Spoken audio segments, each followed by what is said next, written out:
Hey guys, great to see you. Welcome back to another lesson. Thanks so much for joining me for this one. So, due to the popularity of a lesson I recently did on the Rolling Stones Honky Tonk Woman, I've been asked to do some more Rolling Stones songs, so that's exactly what I'm going to do for you. Now, as you're probably aware, Honky Tonk Woman is in open G tuning.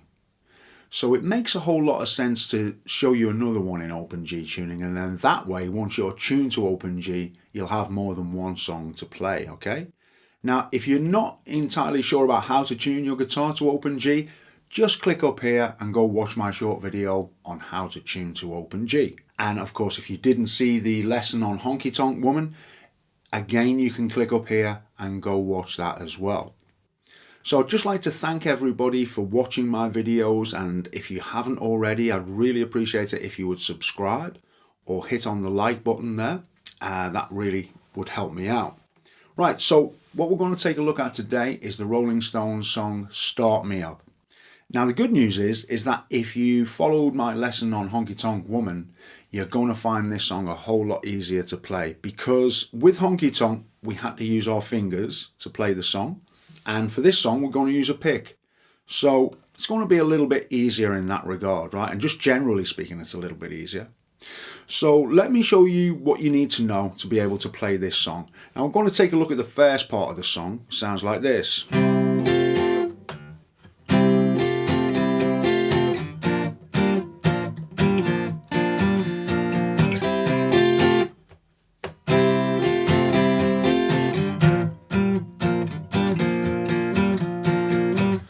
So that's what we need to get down for the kind of verses in a sense, right? And all we're doing is we're barring the bottom 5 strings of the 5th fret. Okay, so that's our first chord. And then what we're going to do is very much like Honky Tonk Woman, we're going to add our middle finger and our ring fingers. Now the middle finger is going to go on the 2nd string of the 6th fret, and the ring finger is going to go on the 4th string of the 7th fret. So the first chord is just the bar from the bottom 5 strings, and then that second chord is going to be the one I've just shown you with the middle finger on the 2nd string 6th fret and the ring finger on that 4th string of the 7th fret. So we got. So that's what you're looking to do. Try and create that feel. It's very much about feel with these Rolling Stones songs. So we've got. That's what you're looking to do, right? Now the second chord is a similar thing, only on the 3rd fret. Only this time, rather than adding 2 fingers, we're just going to add the ring finger on and off the 4th string of the 5th fret. So we have this, essentially it's like a shuffle, right? So we got.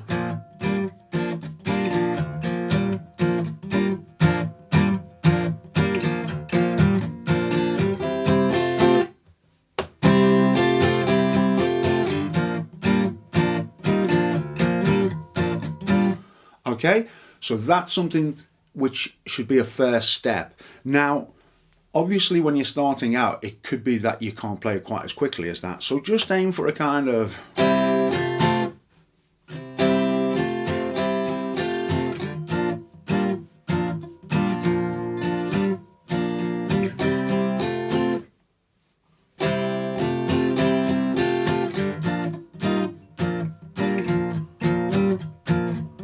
Okay, and in time you will get there. All right, just a little bit of steady practice on a regular basis and you'll have that down. So that is what all the verses are made up of, just those chords there.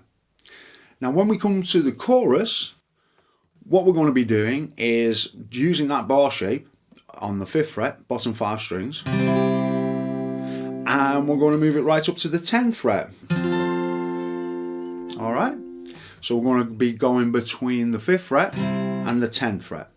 Now on its most basic level, what you can play is.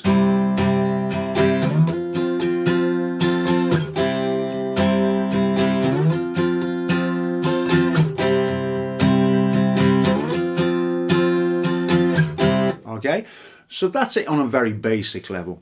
Now I should point out that actually on the recording there are about 5 guitars recorded. There's lots and lots of different parts, so it's kind of in a sense a little bit tricky to know which of those guitars to show you. So I'm showing you the most prominent parts, the most recognizable parts, if you like. All right. Now, if you'd like it to be a little bit more closer to what Keith plays on his part, what we can do is we can add a few little things. All right. So we can play.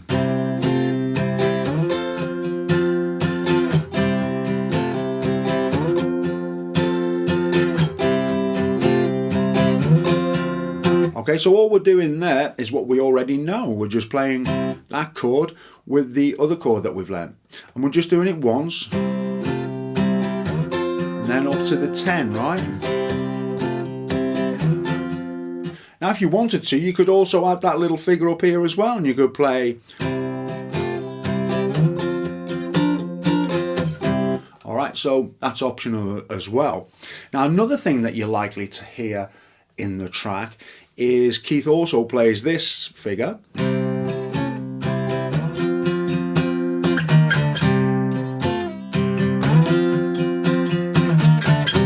Okay, so we're dropping back and we're dropping down from the 10th, 8th, 7th, 5th, all right? And we're just really playing the 4th and 5th strings. 8th fret, 7th fret, back to the 5th.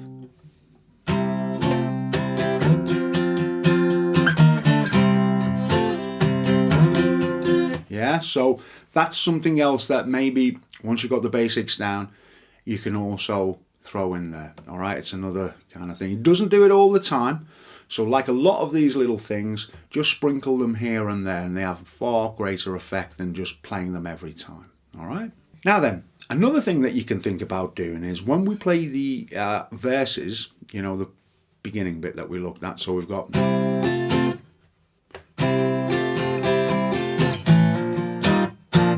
So we can slide into that second chord.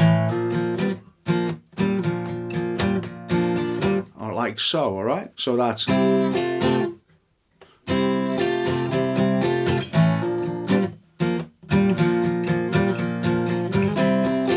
So that's another thing that you can do. These are all little embellishments which will build a bigger picture, all right? It's up to you which way you go with it, of course. Now, there is just one final little element which I feel deserves a bit of extra attention. And that is when we're coming out of the chorus. So like I say, we know that it goes between 5 and 10. All right? Let's keep that simple and show you how it comes out of the chorus. So we've got.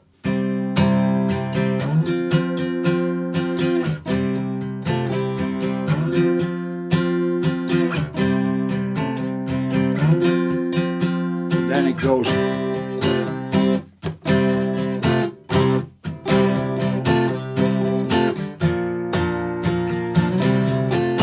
Now it sounds unusual and it doesn't actually sound like what's happening on the record, but there is definitely a guitar doing that, okay?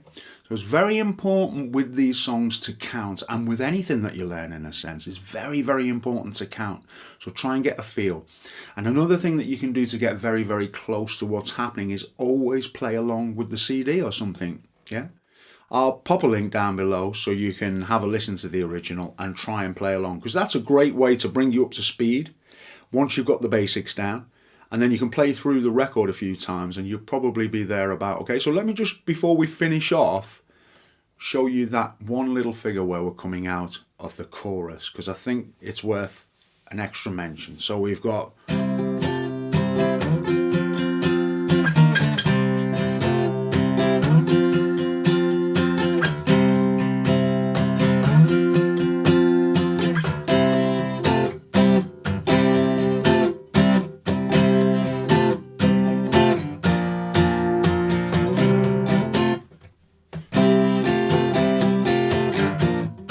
Okay, so that's how it goes. And of course you can just pause and rewind this video and work your way through it on each of the sections. So essentially, you know, there's not a whole lot more going on other than what we've looked at there. So do be careful, because these type of things can be hard on your wrists and your hands, okay?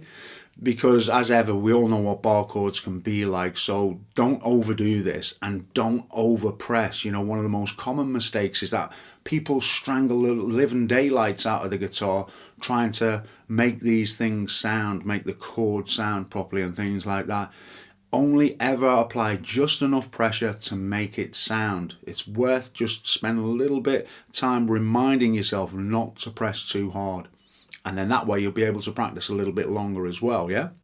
So I hope that you found that helpful, guys. Now, you'd really be doing me a favor by subscribing, so please consider that if you haven't already. And for anybody interested in helping me and supporting me to continue on making videos, I have a Patreon page where I have hundreds of exclusive lessons, and I'll pop a link down below to that as well, or you can just click up here and go there and check that out as well. Just like to say a huge thank you to everybody who's watched the video, and keep watching and keep practicing, and I look forward to seeing you soon with another lesson. In the meantime, you all take care.